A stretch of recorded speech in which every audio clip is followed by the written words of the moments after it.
Christmas ആയിട്ട് എന്താ പരിപാടി? ഓ എന്നാ പരിപാടി, ഇവിടെ ഒന്നും ഒരു രസമില്ലെന്നേ. ക്രിസ്മസ് എന്നൊക്കെ പറഞ്ഞാൽ ഞങ്ങളുടെ കോട്ടയത്തെ ക്രിസ്മസ്, പാലക്കാരുടെ ആഘോഷം കണ്ടിട്ടില്ലല്ലോ. ഇവിടെ ആ ഒരു വൈബില്ല. ഇവിടുത്തെ നൈറ്റ് ലൈഫ് എന്ത് പൊളിയാന്നറിയോ? ഇവിടുത്തെ വൈബില്ലാഞ്ഞിട്ടല്ല, നിനക്ക് വൈബില്ലാത്തതുകൊണ്ട്. ഓ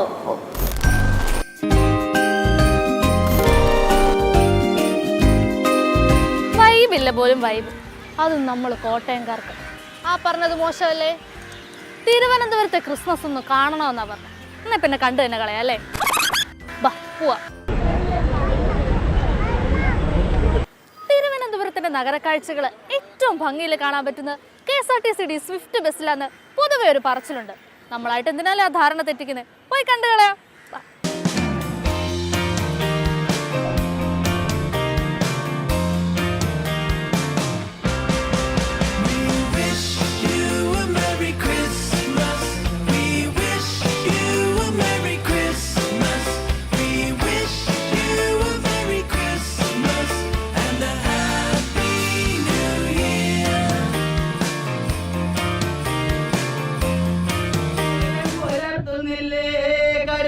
ഇതുപോലൊരു ദൈവം വേറില്ലേ ഭൂമിയിലെങ്ങും, കരുതാൻ ഇതുപോലൊരു ദൈവം വേറില്ലേ ഭൂമിയിലെങ്ങും, കണ്ണിൻ മണി പോലെയവൻ കാക്കുന്തൻ കൈകളിൽ.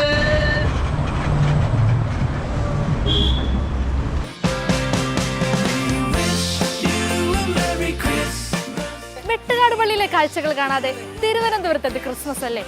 സത്യം പറയാലോ, നിറയെ കാഴ്ചകളും ലൈറ്റും രുചികരമായ ഫുഡും ചുറ്റും നിറയെ ആൾക്കാരും ഒക്കെ ആയിട്ട് ഇവിടെ സംഭവം അടിപൊളിയാണ്. അപ്പൊ എങ്ങനെ വെട്ടുകാട് പള്ളിയിലെ കാഴ്ചകൾ കാണാം.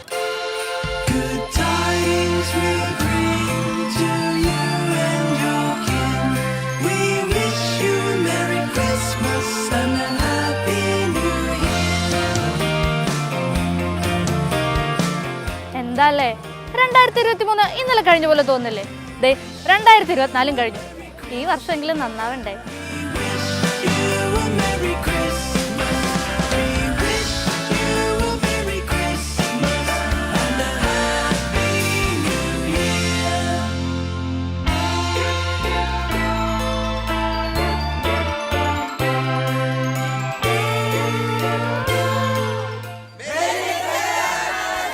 ക്രിസ്മസ് ആയിട്ട് ഈ ലൈറ്റും കളറും മാത്രം കണ്ടാൽ മതിയോ? കുറച്ച് ഹൊറർ എഫക്റ്റൂഡ് ആയാലോ?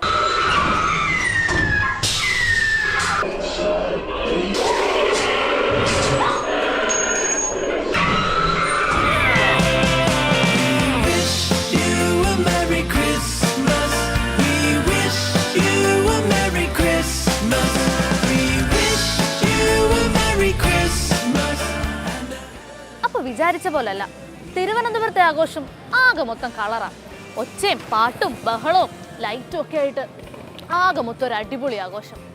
ശരിക്കും പറഞ്ഞാൽ ഇത് കണ്ടു തീരാൻ ഒറ്റ രാത്രി പോരെന്ന എൻ്റെ അഭിപ്രായം അല്ലേ? കാര്യമായിട്ട് ഒന്നുകൂടെ ഇറങ്ങണം. അയ്യോ പറയാൻ മറന്നുപോയി, ഹാപ്പി ക്രിസ്മസ്.